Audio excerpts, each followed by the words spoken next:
Sebetulnya kata worship atau menyembah itu apa? Kalau kita tidak tahu, maka kita akan jadi latah 100%. Kalau saya nggak berkata ya 90%, tapi 100%. Kekristenan itu sudah sangat jiplak, atau kata jiplak yang meniru habis semua konsep agama yang ada di dunia ini. Apa saja. Ini menakutkan.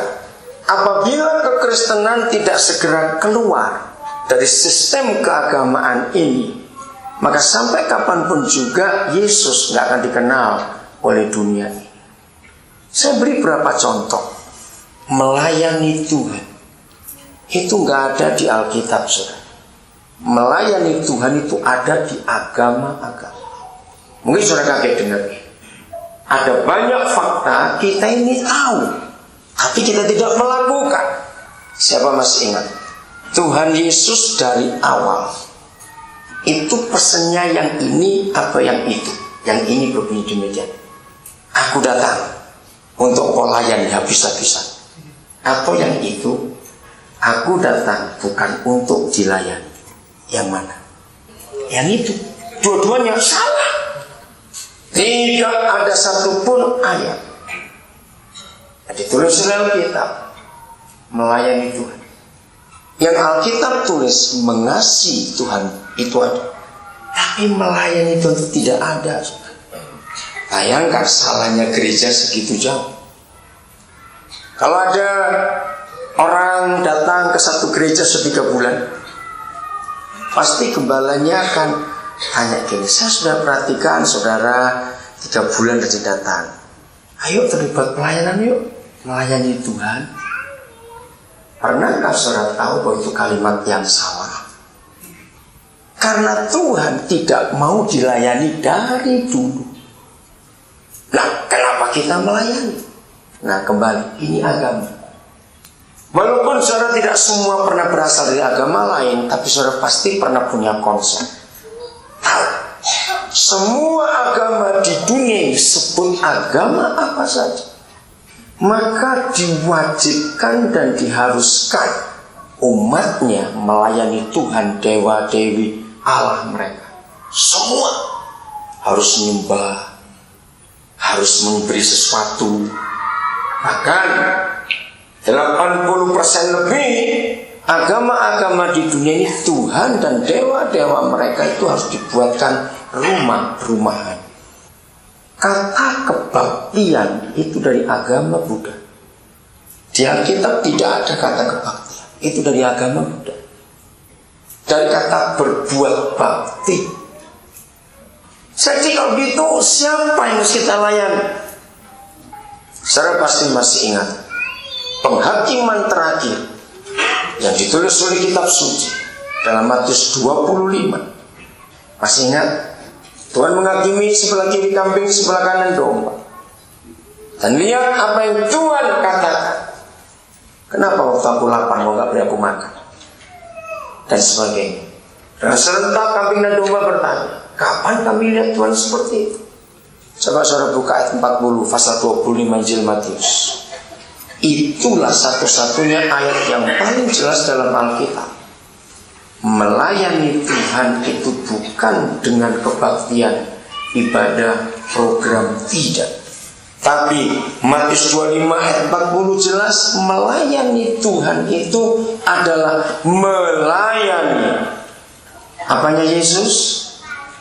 Coba baca apanya? Ya baca apanya? Salah seorang dari saudaraku yang paling hina itu.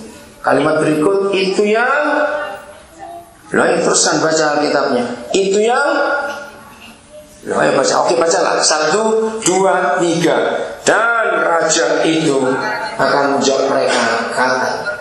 Tunggu. Ini kok kalian gak baca Alkitab? Tolong baca 1, 2, 3. Dan raja itu akan menjawab mereka dan berkata kepada sesungguhnya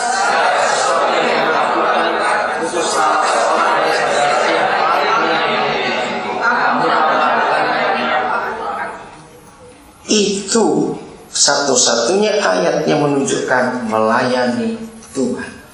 Segala sesuatu yang kau lakukan, gak banyak kok saudara. Mulailah dari kata itu, salah satu. Gak susah toh. Untuk mencari satu orang lapar, satu orang telanjang, satu orang sakit, satu orang di penjara, satu orang haus, itu gak susah. Di sekitar kita ada, tiap hari kita bisa ketemu. Segala sesuatu yang kau buat untuk salah seorang saudaraku yang paling hina, itu yang kau lakukan untuk aku. Jadi kita harus mau mengalami perubahan dalam hidup. Main musik, khotbah seperti saya sekarang ini, saya sedang tidak melayani Tuhan. Saya menguatkan saudara, saya mengajar saudara. Kalau melayani Tuhan harus pakai ayat itu.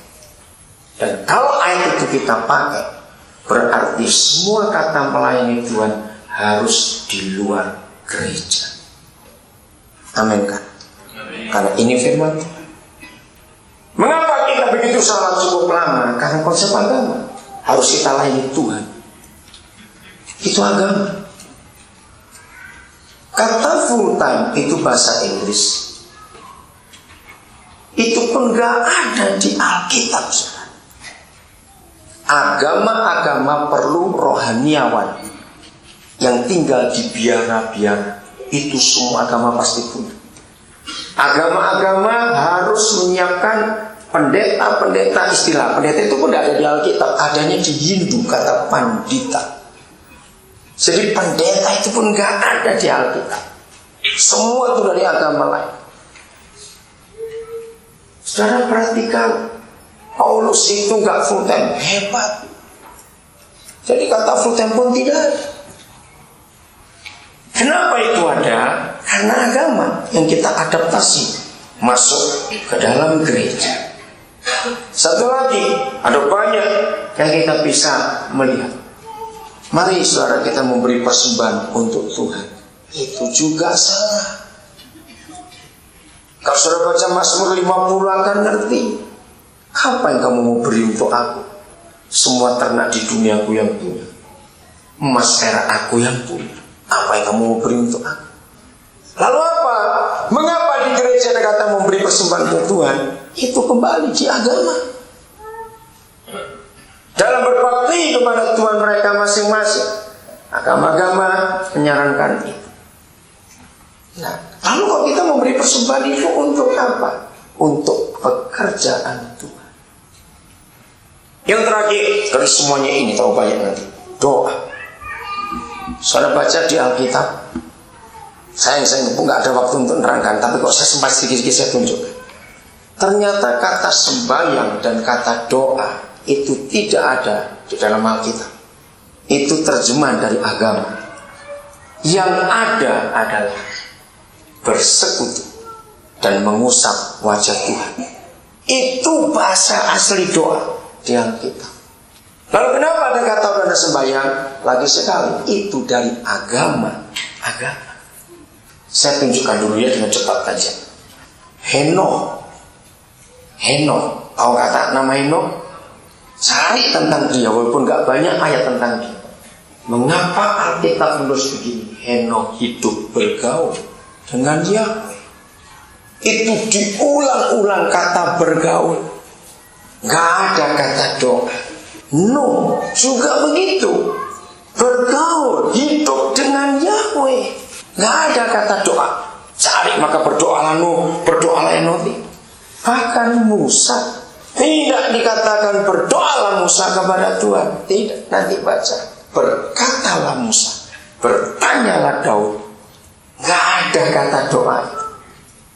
Kekristenan bukan agama, karena Tuhan hanya bisa ditemui sewaktu-waktu. Katakan amin. Agama tidak bisa menemui Tuhan ya sewaktu-waktu. Harus memakai ritual. Soalnya hidup Daud hebat. Dalam segala hal dia buat, dia bersekutu. Dia bertanya. Abraham, gak ada kata berdoalah Abraham. Tidak.